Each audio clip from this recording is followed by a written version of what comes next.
নমস্কাৰ পুৱাৰ প্ৰথমটো খবৰৰ সৈতে ষ্টুডিঅ'ৰ মজিয়াত মই নৱগগৈ আৰু আপোনালোকে চাই আছে DY 365 ডিজিটেল। কাইলৈ ৰাজ্যৰ সমূহ ইছলাম ধৰ্মী লোকে পালন কৰিব পবিত্ৰ ঈদ আৰু পবিত্ৰ ঈদৰ দিনটোৰ পৰাই ৰাজ্যত তীব্ৰ আন্দোলন গঢ়ি তোলাৰ হুংকাৰ প্ৰদান কৰিছে এতিয়া নেমছুৱে। নেমছুৰ তৰফৰ পৰা কোৱা হৈছে ঈদৰ দিনাৰ পৰাই হ'ব তীব্ৰ আন্দোলন। সমূহ নামাজ আদায় কৰি সমূহ ময়দান বা মছজিদ ঈদগাহত সকলোকে এতিয়া প্ৰতিবাদ কৰিবৰ বাবে আহ্বান জনাইছে নেমছুৱে। ঈদৰ দিনৰ পৰাই ৰাজ্যত হ'ব তীব্ৰ আন্দোলন। ঈদৰ দিনটোৰ পৰা ৰাজ্যত তীব্ৰ আন্দোলন গঢ়ি তোলা হ'ব। নামাজৰ পিছত অসমৰ প্ৰতিটো ঈদগাহ ময়দানত হ'ব প্ৰতিবাদ। প্ৰতিটো ঈদগাহ আৰু ময়দানত হ'ব প্ৰতিবাদ। মুছলমানৰ শান্তি আৰু অধিকাৰ বিচাৰি এই আন্দোলন কৰা হ'ব বুলি এতিয়া উল্লেখ কৰিছে। নেমছু এতিয়া গৰজি উঠিছে। বাংলাদেশী সজাই ভাৰতীয় তথা অসমৰ মুছলমানক অত্যাচাৰ সহ্য কৰা নহ'ব। গণতান্ত্ৰিক আন্দোলনৰ বাদে আন কোনো পথ নাই এতিয়া মুছলমানৰ। গতিকে মুছলমানে গণতান্ত্ৰিক আন্দোলন সাব্যস্ত কৰিব আৰু এই আন্দোলন এতিয়া মুছলমানৰ জীয়াই থকাৰ উশাহ নিশা বুলি ভাবিব লাগিব। নেমছুৱে এই কথা উল্লেখ কৰিছে। পুনৰ নেমছুৰ সভাপতি বদৰুল ইছলামৰ হুংকাৰ যে ঈদৰ দিনটোৰ পৰাই পুনৰ ৰাজ্য কঁপাব মুছলমানে। ঈদৰ দিনৰ পৰাই ৰাজ্যত হ'ব তীব্ৰ আন্দোলন আৰু সেই হুংকাৰ প্ৰদান কৰিছে এতিয়া নেমছুৱে। নেমছুৰ তৰফৰ পৰা কোৱা হৈছে এই কথা। নামাজৰ পিছত অসমৰ প্ৰতিটো ঈদগাহ ময়দানত হ'ব প্ৰতিবাদ। প্ৰতিটো ঈদগাহ আৰু ময়দানত হ'ব প্ৰতিবাদী কাৰ্যসূচী। মুছলমানৰ শান্তি আৰু অধিকাৰ বিচাৰি এই আন্দোলন কৰা হ'ব বুলি উল্লেখ কৰিছে। মুছলমানৰ শান্তি আৰু অধিকাৰৰ বাবে প্ৰতিবাদী কাৰ্যসূচী ৰূপায়ণ কৰা হ'ব। বাংলাদেশী সজাই ভাৰতীয় তথা অসমৰ মুছলমানক অত্যাচাৰ কৰা সহ্য কৰা নহ'ব। গণতান্ত্ৰিক আন্দোলনৰ বাদে আন কোনো পথ নাই এতিয়া মুছলমানৰ।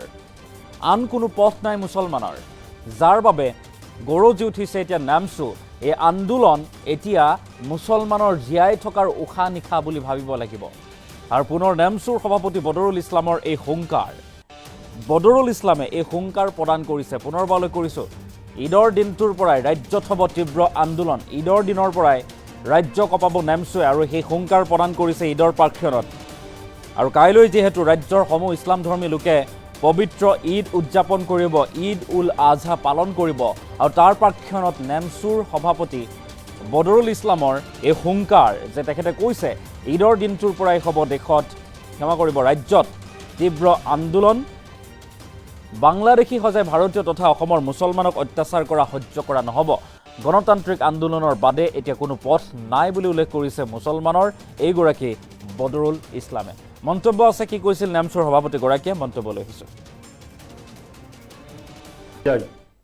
যি অত্যাচাৰ আৰম্ভ কৰিছে, ডিটেনশ্যন কেম্পত ৰাখিছে, কাৰোবাক বৰ্ডাৰ পাৰ কৰি দিছে, তাৰ বিৰুদ্ধে গণতান্ত্ৰিক প্ৰতিবাদ হ'ব আৰু এই প্ৰতিবাদে ন্যায় পাব।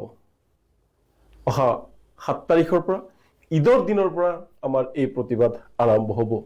প্ৰতিজন মুছলমান ৰাইজক আমি আহ্বান জনাইছোঁ, এই প্ৰতিবাদত আপোনালোকে অংশগ্ৰহণ কৰক আৰু ভাৰতৰ যি সাংবিধানিক ব্যৱস্থা আৰু ন্যায় ব্যৱস্থাৰ আপোনালোকে জয় কৰক। আমি সংবিধানৰ কোনোবা বিৰুদ্ধে কাম কৰিব, তাৰ লগত আমি থাকিব নোৱাৰোঁ।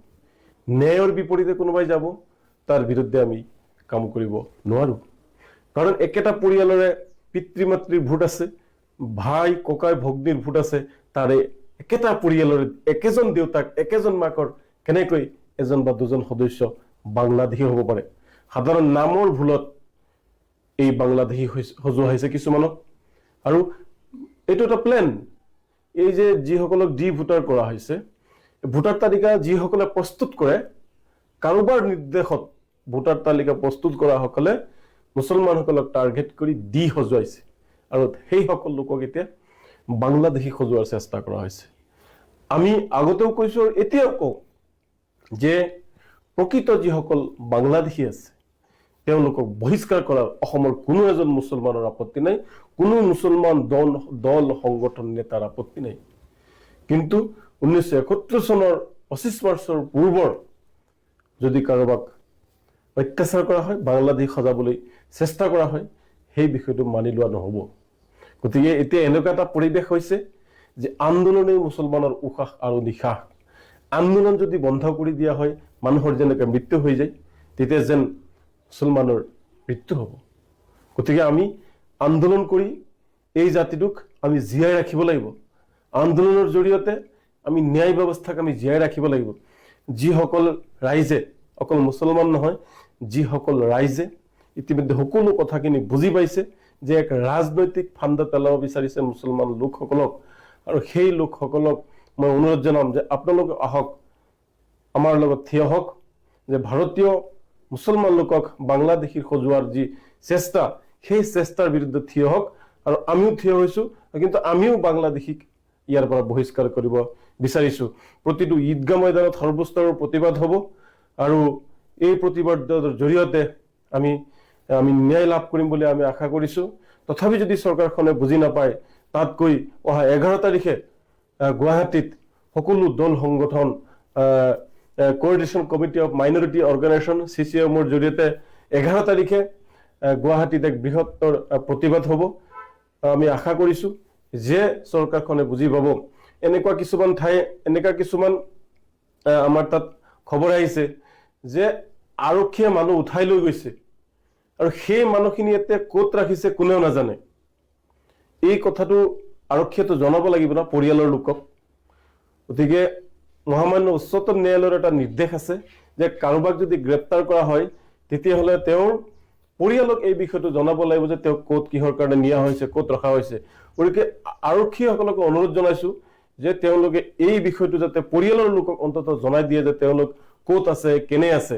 আৰু অসম চৰকাৰৰ মুখ্যমন্ত্ৰী ডাঙৰীয়া আৰু DGP ডাঙৰীয়াক আমি অনুৰোধ জনাম যে পৰহিলৈ যিহেতু ঈদ আছে, ঈদৰ পূৰ্বে আপোনালোকে প্ৰতিজন ভাৰতীয়ক, তেওঁলোকৰ ভাৰতীয় মুছলমান লোকসকলক যিসকলক গ্ৰেপ্তাৰ কৰিছে, তেওঁলোকক আপোনালোকে স্বগৃহলৈ পঠিয়াই দিয়ক।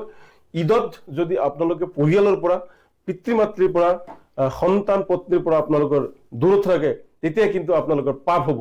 আৰু পাপ হ'লে তাৰ পৰিণাম কি হয়, নিশ্চয় এজন মহান ব্যক্তিয়ে কৈছিল পাপ হ'লে কি হয়, সেই বিষয়টো আপোনালোক